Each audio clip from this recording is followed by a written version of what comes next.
Hello and welcome to True Crime Rocket Science, the most authentic voice in true crime. In this episode, we'll be looking at Shanann's final love letter to Chris Watts, which she left for him on the kitchen counter on the morning that she went to Arizona.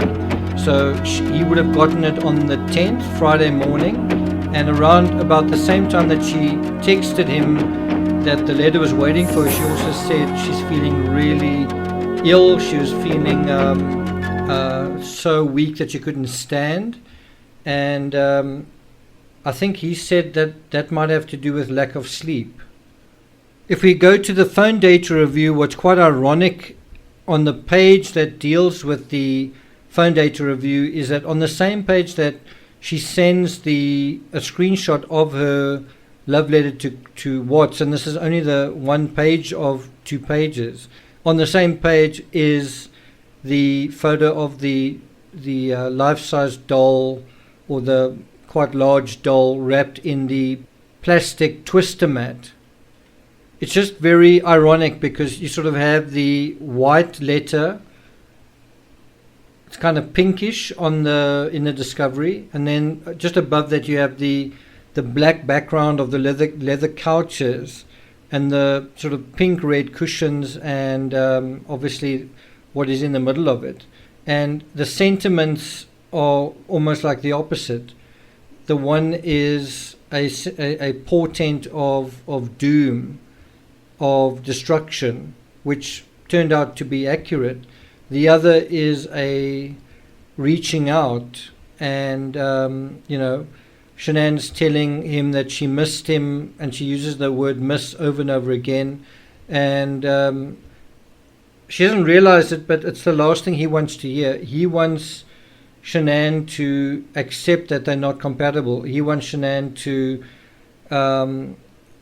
acknowledge that they need to get divorced. He needs Shanann to sort of allow him to go, to let go of him. And what we never saw was the second page, and of course this isn't new. First of all, we know about this letter. What we haven't known about is the second page. I'm sure many of you have looked at the second page either in the documentary or on other channels. I just want to comment on a couple of things very briefly regarding that second page. So let's just read through it, the second page. Shanann writes, "I've only seen you shut down like this once, and that was with your parents after our wedding. We deserve to have all family in our life, and with love, not hate." So Shanann is as late as the 9th of August, so 4 days before her death. She has kind of Nutgate on her mind. She thinks all of this has got to do with his parents. She thinks all of this has got to do with, in part, how she's treated his parents, and in part how she feels his parents have treated her and Cece. That's kind of what has clouded her mind, unfortunately. In fact, it's actually got very little to do with that. I think Nutgate may have sealed the deal, but what started the whole kind of can of worms was the affair. The affair was happening and was causing a crisis, and then Nutgate basically just sealed the deal for Chris Watts, I think. In fact, the fact that Shanann said, your parents are never going to see their grandchildren again, really facilitated in a way the fact that if he killed them, they wouldn't see them ever again. And I do think Chris Watts was trying to use Nutgate and trying to use Shanann's what happened in Nutgate, let's call it her personality, her the way that she was. He wanted to use that to his own advantage. In other words, weaponize that as a way to explain why she disappeared and why the children had disappeared. So I really think he was trying to use Nutgate cynically, deceitfully, to his own advantage. And this letter shows you that Nutgate was sort of undone at this point. In other words, although Shanann still had it on her mind and was preoccupied with it and thought this was the thing worrying him, when she wrote this letter, she was kind of resolved to say, kind of, I'm sorry, or I will make an effort to get along with your mother, which I think was a great gesture from Shanann. I think it was a big concession from her. And it's just unfortunate that it happened basically 2 days after they arrived back in Colorado. You know, if she sent him this letter while they were in North Carolina, anytime, then, you know, they could have gotten along physically in the same place, geographically. They could have had a bit of a family reunion. And then I think what he wanted to do would have been problematic. I think he would have felt conflicted. So it is unfortunate that this letter was only written here. I kind of wonder why this second page isn't part of the discovery. Obviously, it's part of the first page is part of the discovery because Shanann took a photo of the first page. But by the same token, you can ask, why didn't Shanann take a photo of the second page? And maybe she just felt it was private. She didn't want Shanann to know about that, how his parents felt after their wedding. And maybe she also didn't want Shanann to know about her commitment to be civil and get along with your mom. So, yeah, she's kind of conceding in a way that maybe I haven't been civil. Maybe I haven't been that nice. I will try to be more measured. I will try to get along with your mom. And I think what had been going on for quite a long time is, I don't think Shanann liked Cindy Watts, and I don't think Cindy Watts liked Shanann, but I think both of them were sort of trying to get along with one another. And I'm not sure if you've been in a situation like that. I know I have. I was in a situation where I was in a group of friends, and one of the people associated with this group of friends was someone who I really didn't like, just for all sorts of reasons. But particularly, I'd had a photo exhibition, and on this person's premises, and I was going to take photos of my own exhibition, and this person said, "Don't worry, I'll take the photos for you. You know, put your camera away. I'll take the photos." And then, anyway, ultimately, she wouldn't give me the photos, and it was like a sold out, not a sold out, but it was a very busy, popular exhibition, and I sold probably half of what I exhibited, which was quite good.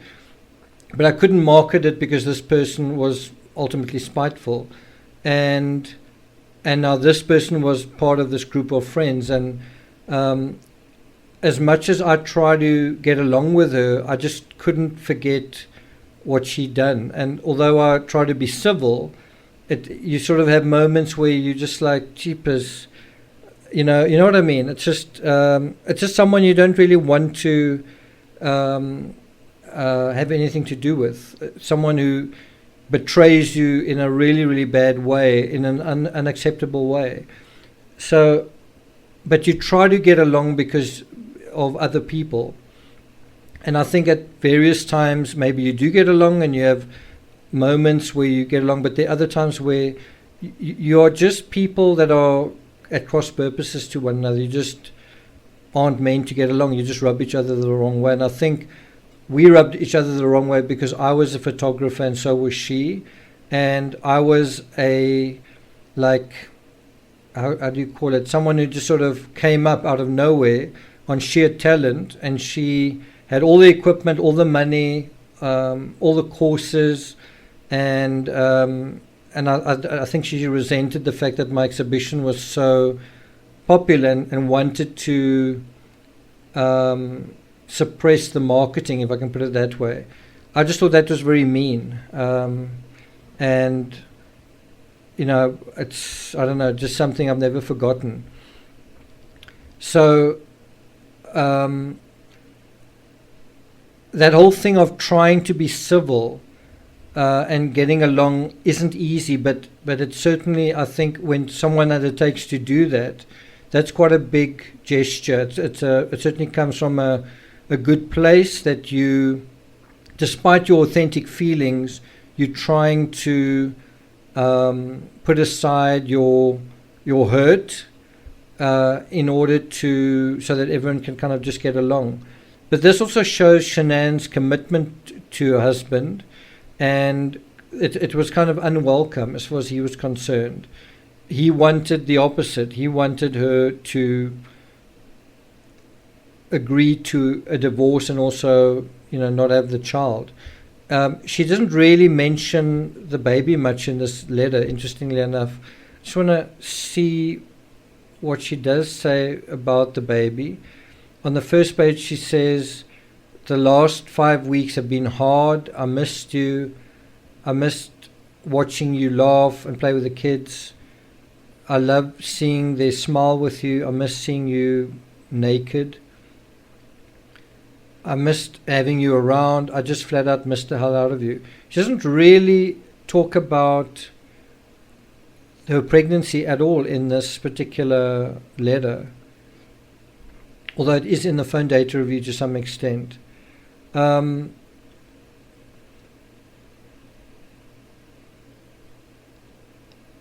She talks about, on the next page, we all need to have mutual respect. And then she says, "I will do anything for you," which is a big gesture. It's a big thing to say. And one does get the sense that she sincerely was trying to be nice, make herself more compatible, turn herself inside out so that her husband would love and accept her and sort of take her back. And she says, and I think this was probably the best part of the letter, she said, "The last thing on earth is for you to hurt. You deserve the world. And I don't like it when you hurt. It hurts me." This is also something that I think is a little bit missing from the narrative that we have of Chris Watts, which is everyone kind of felt like, Shanann's a wonderful person and he was like a narcissist. But as bad as it is that he was cheating on her, Shanann still loved him. Shanann still wanted to be married to him. Shanann didn't experience him as a selfish person or a grandiose person or a self-involved person. She found him to be kind, and when that kindness was missing, she noticed it. And a lot of people mentioned that about him, that he was quite considerate, not just as a husband, but as a father. And that doesn't really gel with the selfishness of a narcissist. Shanann ends off the letter saying, "This is the hardest thing I have ever gone through." And that's really significant. It shows you that it was a very traumatic time emotionally for her, for so many reasons. It wasn't just Nutgate. She was trying to figure out what was going on with her husband at a time that she really needed his love and support, and he wouldn't tell her. It was this sort of seditious secrecy, this seditious sideline that was going on, and she didn't realize it, but that was what was making it hard. This other woman that was making him cold and standoffish and preparing actually to kill her. And not only that, he was poisoning her, and that was making her tiredness and moodiness worse. And but she says, even though this is the hardest thing I've gone through, she says, "You are worth it. Tell me what you need." And what was he going to answer her? What could he say? If he'd written a letter back, what could he say? "Shanann, it's still the same thing. I don't want to be married to you. I don't want this baby." And you can kind of understand how this letter is putting him in an awkward position. Shanann is kind of cornering him and saying, "I'm committed to you. I'm invested in our relationship. I'm going nowhere. I'll do whatever it takes." But he's already checked out. But how does he tell her that? And he knows what happened at Nutgate, what's going to happen when he tells her the truth. And he feels he just can't.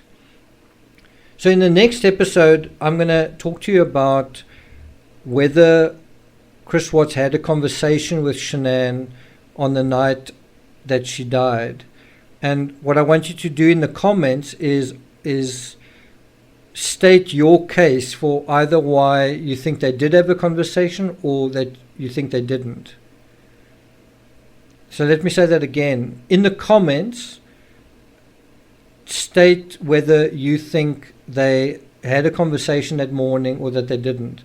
And then let's just see how many of you think it the one way or the other.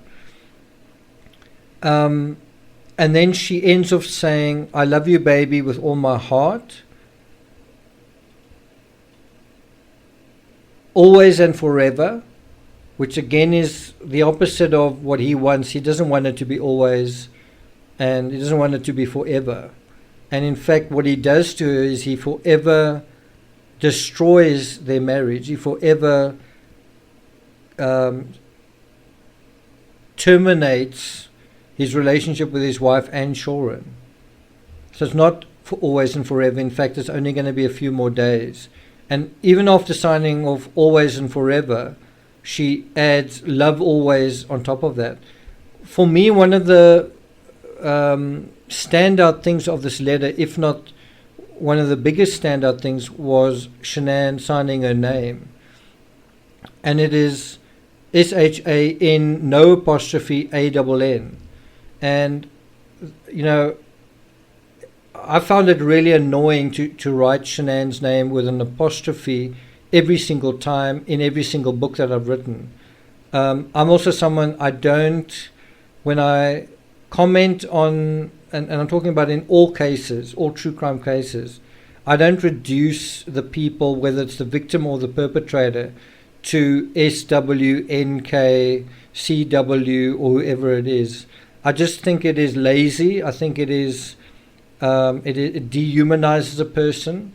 And I think one must make the effort to write a person's name when you're talking about true crime. I think when you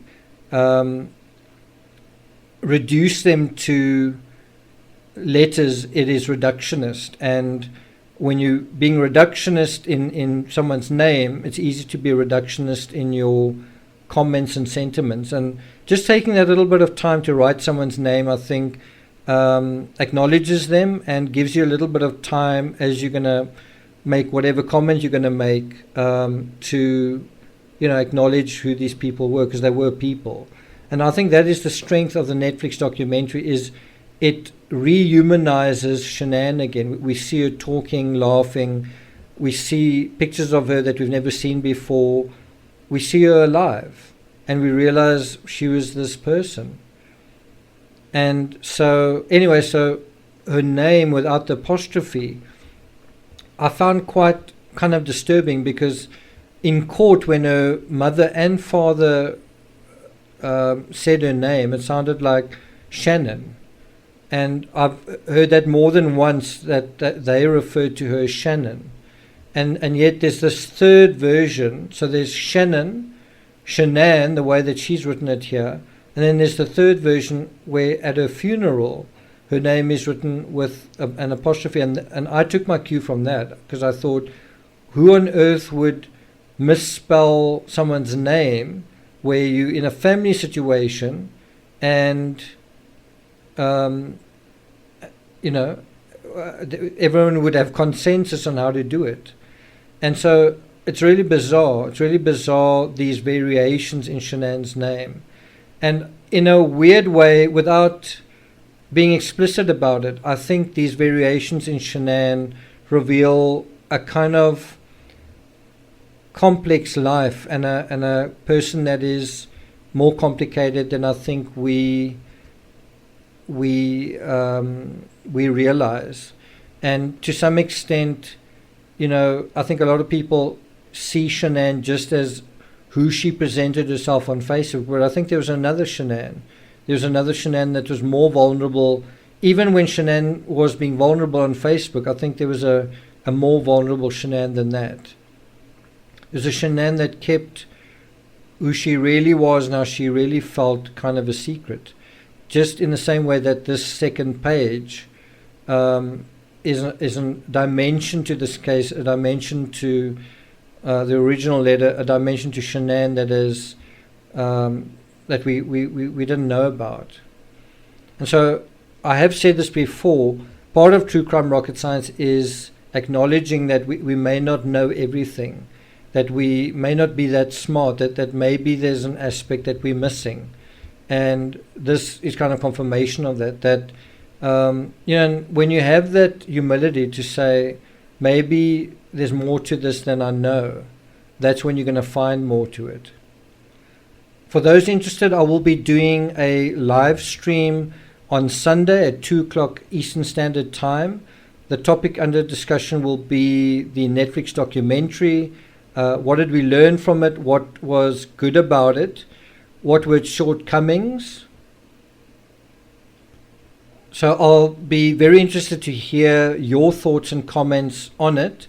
And I'm going to be raising a couple of other sort of topical, current sort of news and issues around the Watts case, besides the documentary as well. So if you're around on Sunday, tune in, and I'd love to see your comments, talk about your thoughts, and if I can, answer some of your questions. So I'll see you guys then. Thank you for listening.